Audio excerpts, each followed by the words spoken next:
ஒசியா மூலமாக பெரிய காரியம் செய்யறான். அவன் சொல்றான், உனக்கும் எனக்கும் சம்பந்தமே இல்லை, தேவையில்லாத விஷயத்துல போய் மாட்டிக்கிட்டு அவனுடைய வாழ்க்கையை இழந்து விடுகிறான்.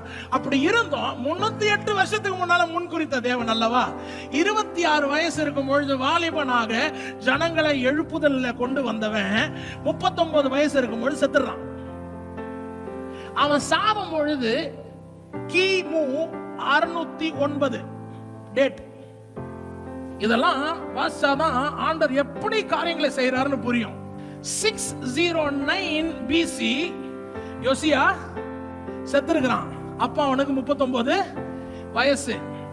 605 BC தானியேல், ஷாத்ராக், மேஷாக், ஆபத்நேகு எங்கே கொண்டு செல்லப்படுகிறார்கள்? பாபிலோனுக்கு அடிமையாக கொண்டு செல்லப்படுகிறார்கள். அவர்கள் கொண்டு செல்ல போகும்பொழுது அவர்களுக்கு 17 வயது. அப்போ 609 இவர்களுக்கு என்ன வயசு? 13 வயசு. யோசியாவுக்கு 39 வயசு இருக்கும் பொழுது இந்த பிள்ளைங்களுக்கு என்ன வயசு?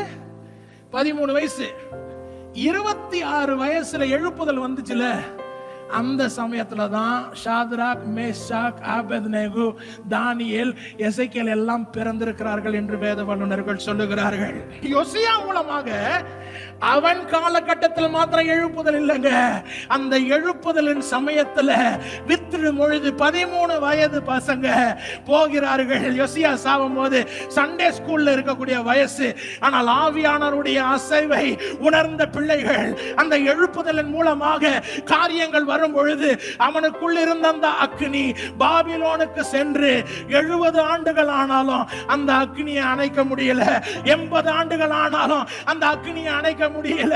ஹalleluya, ஹalleluya. இந்த எழுப்புதல் காலகட்டத்தில் ஆண்டவர் சில சிறு பிள்ளைகளை எழுப்புகிறார். அப்பொழுது சபையில நம்ம என்ன கேர்ஃபுல்லா இருக்கணும்? நம்ம டைரக்டா இன்ஃப்ளூயன்ஸ் பண்ணக்கூடிய ஆட்கள் சிலர் இருப்பார்கள்.